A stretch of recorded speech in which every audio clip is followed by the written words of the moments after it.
Houston 911, do you need medical police or Tragedy in fire? the Southwest Houston neighborhood. Don and Antonio Armstrong Sr. were found shot to death on July 29th at their home on Palmetto. Officers found both parents in their bedroom before 2 o'clock this morning. The tragic story of the Armstrong family has been unfolding for 7 years. The family has been in pain for 7 years. It's painful, but I want to know truth. And it has captured the public attention for 7 years. 7 years and 3 trials later, all of a sudden, there's new DNA evidence. One of the most brutal crimes in Harris County has seen in years. Police have since charged a 16-year-old in connection with the shooting. It's unimaginable.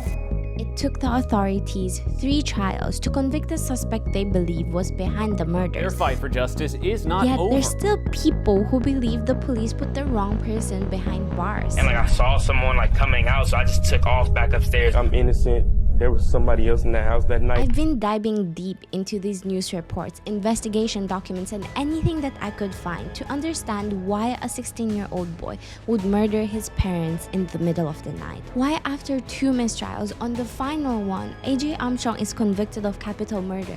And why do so many people still believe in his innocence? But he's still 16. And that crime scene just speaks like a 16-year-old did it. Harry, you gotta get up. Come on, you gotta get up. Harry, I need you to get up. The killer didn't come from outside of the house. Ultimately, it points to somebody in the house. I know right now, without a shadow of a doubt, that AJ is not guilty. It's July 28, 2016, a Friday night. The Armstrongs had a long week and everyone is tired as it's late at night. Mr. and Mrs. Armstrong are in their second floor bedroom, snuggling in their comfy bed and having sweet dreams. Across the hall is Kyra's bedroom where the 12-year-old sweet little girl is also asleep. On the 3rd floor is AJ's bedroom and he is still up watching Netflix, just like any regular 16-year-old boy would do, right, on a Friday night. It seemed like any other night in the Armstrongs' house. Doors were locked, windows were closed, alarm systems were on. Everybody was asleep. At 1:40 a.m. in the morning, it's gone past midnight. All of a sudden, AJ hears gunshots. He calmly picks up his phone and dial 911. Any medical attention needed? I heard gunshots, so I don't really know. In your parents' bedroom? Yes. And your name?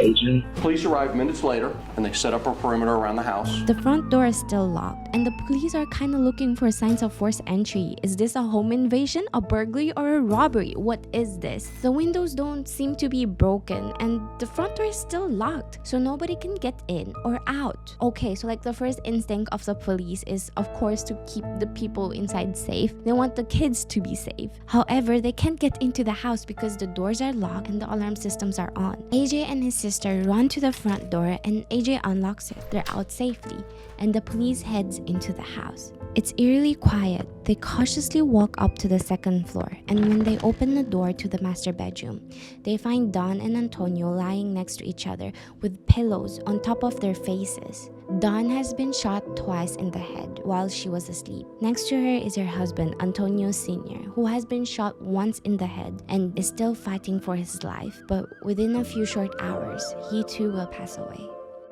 The Armstrong were a loving family. Don and Antonio Armstrong were the kind of couple other couples envied. Antonio Armstrong, born in Houston, Texas, became nationally known as a linebacker at Texas A&M. He was good, he got the honors, he got the awards, so it was no surprise that he entered the NFL draft in 1995. He also played for the Miami Dolphins.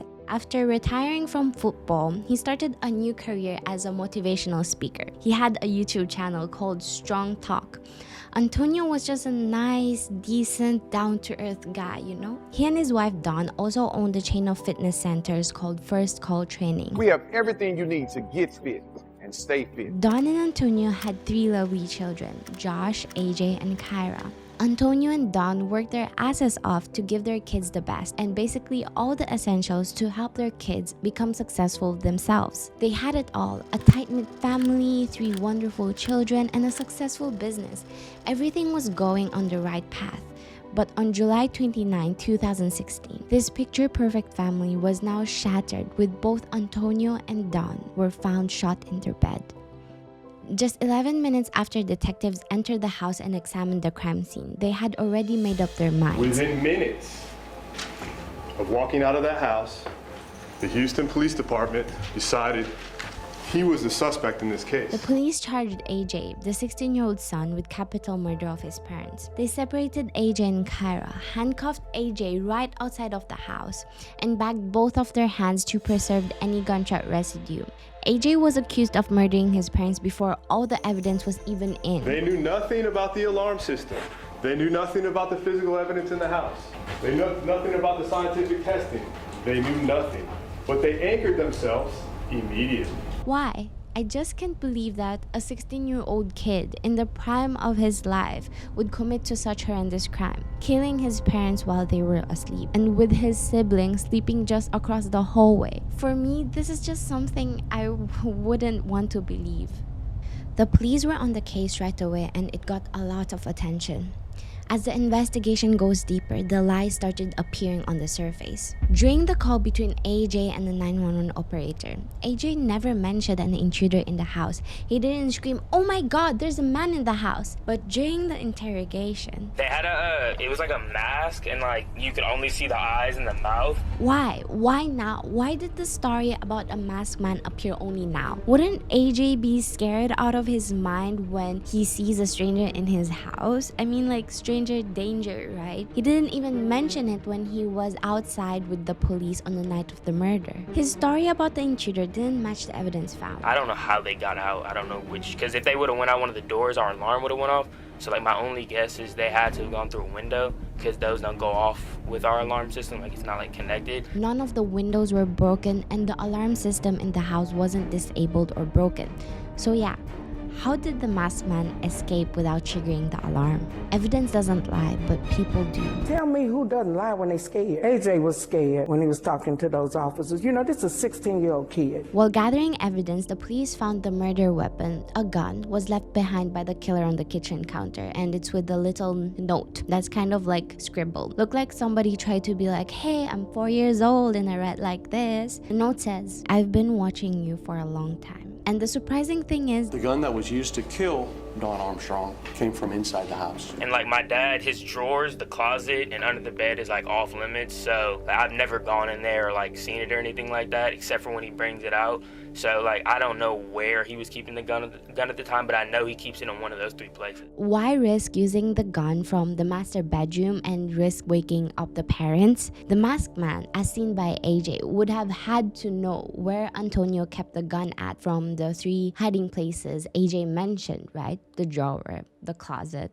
under the bed. And the little note that's left behind, "I've been watching you for a long time." It feels like the killer just left the note to scare the people that he just killed. It doesn't add up, right? So there's not really a lot of time if you're running out of the house, jumping out of a window, to go put the gun there and then write a note. The police questioned who would know that Antonio kept a gun in the bedroom, and they asked AJ if he had ever touched his dad's gun before. Only time I've ever like used it was when we went to the gun range when I was like 8 years old or something like that. Inside the Armstrong house, one officer looks up. Wait a minute. Is that what I think it is? Is that a bullet hole in the ceiling? Seconds later, he sees a bullet on the carpet. Now, this wasn't the crime scene. It wasn't the master bedroom. This was outside the master bedroom. The detectives traced the projectile of the bullet and found that on the other side of the hole, on the third floor, was AJ's room. And that hole was covered up by a pile of dirty socks. Why is there a bullet hole in AJ's bedroom floor? And when did this happen? I can explain the gun from the room upstairs. I think it was 2, maybe 3 weeks ago. Like me and one of my friends was just like playing around, and they were about to leave, and he was like, "Hey, well, not really he was like me. I was like, "Hey, like, have you ever shot a gun before?" And they were like, "Nah, I've never done it." And I was like, "Do you want me to show you how to?" And like I like went and checked the 3 places, and the gun was under my dad's bed. I laid my pillow and then like a blanket over it and a blanket under it, thinking like that would stop it, but I guess it did not stop it. Hold up.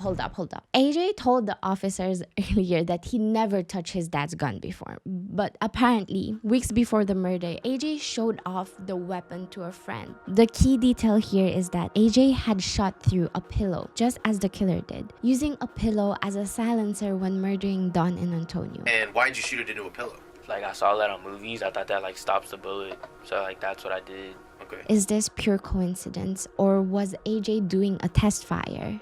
The simplest solution would be to ask AJ's friend to clear it up with the police, right? But throughout the years, that friend never came forward. Last night I didn't touch my dad's gun. So I can tell you now, there's nothing that will come back that it's on me. There will be no gunpowder. There's my fingerprints on, nothing like that will come back on me. I had nothing to do with this. I don't care how many times he lied. He was scared. Besides the bullet hole up in the ceiling, detectives also found a burn mark on the second floor carpet. Yeah, I was playing with matches. I dropped one and didn't realize it, and I just walked away. And then the carpet set on fire, and then my dad came and confronted me about it, and I was like, I don't know, because I was it's stupid that I was playing with matches. AJ confessed to his dad on the second day, and Antonio was mad because AJ had straight up lied to his face. But nothing really happened to AJ, no big punishment whatsoever. His parents just confiscated his phone. Did you spill anything on the floor before? No, I didn't spill anything on the floor. What's the bottle of rubbing alcohol that's empty in your bedroom? I know that rubbing alcohol was from my dad's room, and I took it from his room. What'd you take it for? Because I needed it. What 16-year-old pours gasoline across the top steps of their home with their parents' bedroom right outside and sets it on fire? And did that 2 days before the murder. Well, this is kind of surprising to me. Playing with matches and having rubbing alcohol, it's hard not to link the two together. And I think a 16-year-old should know better than to play with fire, right?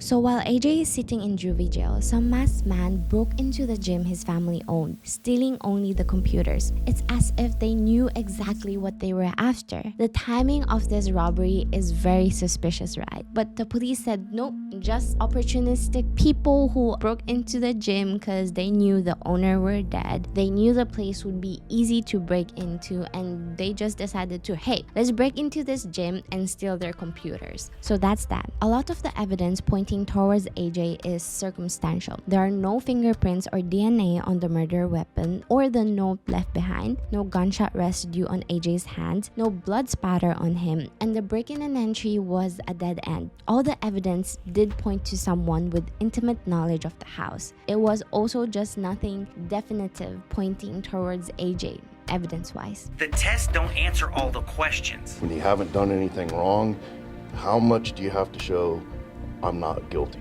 I'm still wondering about the motive behind AJ shooting his parents at close range. Why were the police and the investigators so certain that AJ was behind all of this?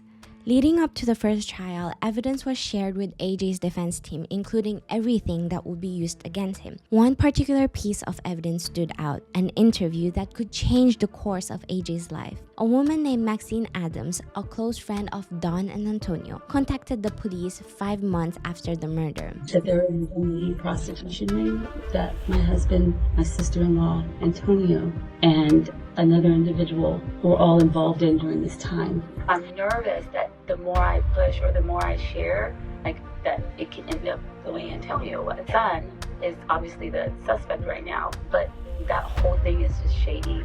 Do you think this is related to the homicide, or do you think it's just two independent things? I think it's related because the way the money involved, right before, they had the death threats, they had changed their life insurance, they were doing all of these things. Maxine Adams provided Houston police with thousands of phone records, but this info was only given to AJ's lawyer 18 months after AJ's arrest, so the defense team was furious. Antonio Armstrong Sr. and his wife Dawn were murdered here in their home almost exactly 2 years ago. Their 18-year-old son is scheduled to stand trial for their murders next month, but his attorneys are asking to have those charges thrown out, arguing that the prosecution withheld important evidence. AJ said he saw a masked man in the house, and this new evidence could be used to back up his story. Prosecutors basically withheld evidence that could prove AJ's innocent. Based on this alone, AJ's lawyer could file for the case to be dismissed. Didn't care much about what that lady had to say, because it didn't fit into their theory. This was all investigated to determine whether Maxine Adams was telling the truth or not.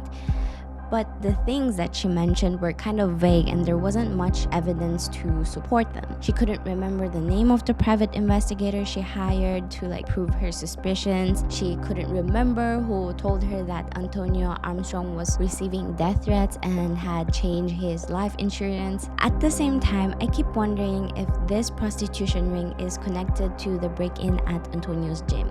The masked man only stole the computers. Maybe there was important documents relating to the prostitution ring on those computers, right? Maybe. But at the end, it's just a maybe. We'll never know because the judge denied dismissing the case, ruling that it was not related to AJ's crime. So the prostitution ring Maxine Adams mentioned remains a mystery to this day. The police were so certain AJ is their guy that they forgot there might be another Armstrong who is the suspect. Josh didn't live with the Armstrongs. He lived just around the corner because Don and Antonio kicked him out of the house after he threw a party with marijuana and alcohol while they were out of town. Josh had changed since starting college. He had lost weight, smoked marijuana, and began talking to himself. Kyra actually testified that Josh seemed out of it sometimes and that she would hear him in the bathroom talking to himself. See, Josh, he wasn't Antonio's biological son, but he believed he was until he was 16 years old when Don and Antonio told him the truth. Despite this, Antonio loved Josh as his own. It seemed like after learning the truth, things seemed to change for Josh.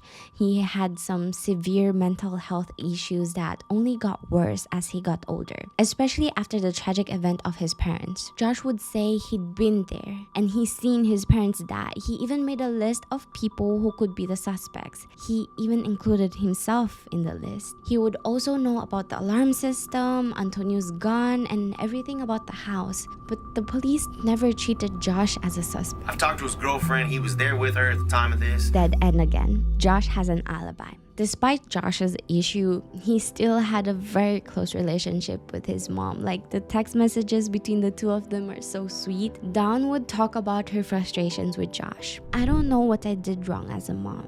I just wanted the best for my babies. I'm trying not to feel like a failure. I love you, Mom. Be strong. We will succeed. Before the tragic murder, Josh was trying to rebuild his life. He was working at the family's gym and had started taking college classes again. While Josh seemed to be turning things around, AJ was getting worse. AJ started using weed, his grades were failing, and he even had to drop out of his private school. Days before the murder, he set a fire on the stairwell outside his parents' bedroom. Don even texted a photo of the burned carpet to Josh. AJ also fired the murder weapon through a pillow and covered up the hole in his bedroom floor with a pile of dirty socks. I'm so disappointed in you, Don said in one text to AJ. There was even a search history on AJ's iPad. How can a car be rigged to explode when started? Failing grades, using drugs, dropping off school, is that enough to kill your parents?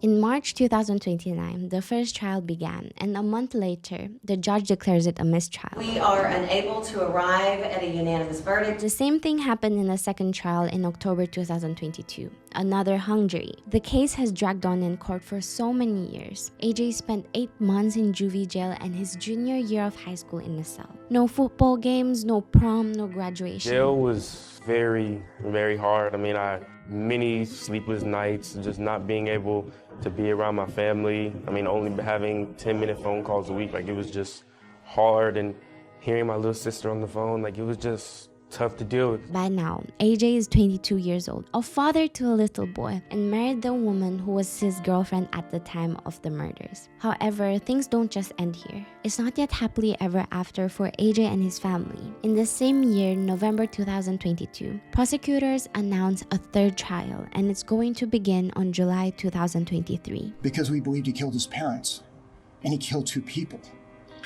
So what better reason to try him again?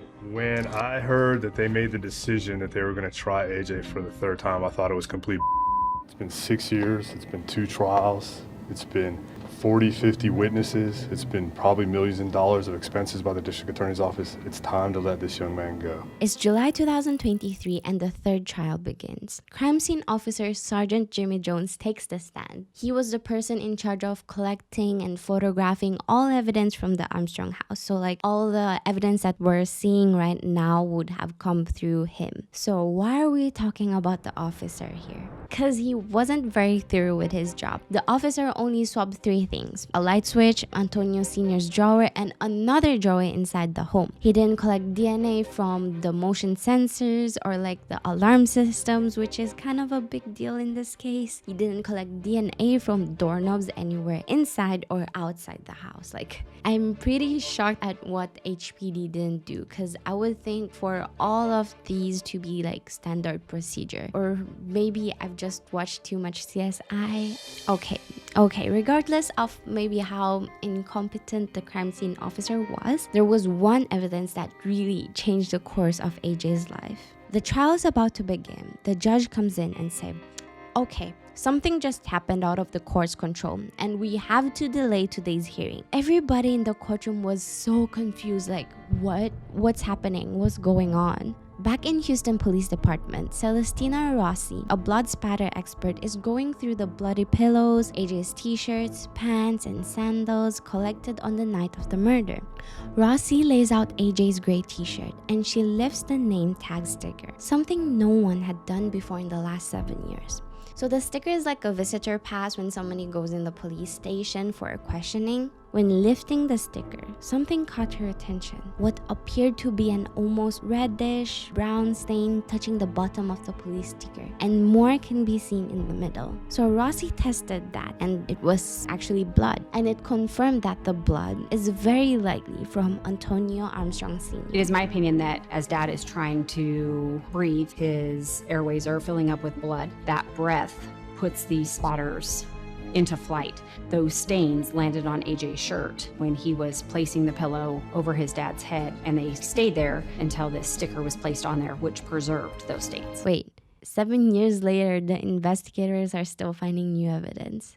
Like, is that possible? And why wasn't this discovered when AJ was arrested outside of the house, or when the police was putting the sticker on, or like during the initial DNA testing in 2016? Court records show that the gray t-shirt was extensively tested for DNA, but nothing was found. The officer who put the name tag on AJ, along with the 2 officers who interrogated him and the 2 who transported him from the crime scene, all testified that they didn't see any blood on him. AJ's lawyer said that it could have come from cross-contamination. In a previous hearing, Mr. Blizzard, fine gentleman, came in and we showed you all that he handled the evidence. No gloves, bloody pillow. Y'all saw that, right? You see Mr. Blizzard handling the shirt right by the sticker. Saw that? Remember that? But the thing is, the bloodstains were found in the center of the sticker. How can cross-contamination of blood go in between the t-shirt and the sticker? It's like the blood has been preserved by the sticker, right? On August 16, 2023, AJ, now a 23-year-old man who has worn a GPS ankle monitor all of his adult life, is facing his 3rd trial for murdering his parents. So now all of the evidence is presented to the jurors. This time, the jury finally reached a unanimous verdict: guilty.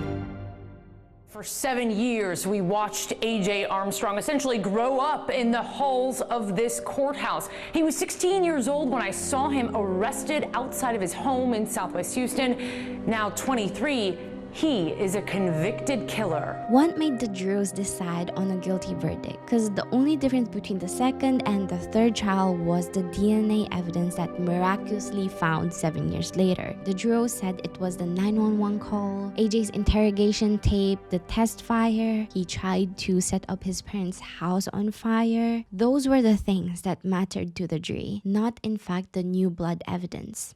It took 7 years and 3 trials to finally get justice for Antonio Sr. and Don. Their own son, convicted of capital murder, is sentenced to life in prison with the possibility of parole after 40 years. Even with a guilty verdict, his family still stayed beside him and supported him. If I had an inkling of a thought that AJ Armstrong, my grandson, killed my son and my beautiful daughter-in-law, We wouldn't be supporting him. We would not stand by him. We know he's innocent. In the end, I still can't figure out AJ's motive for wanting to destroy his beautiful family. Everybody wants a reason.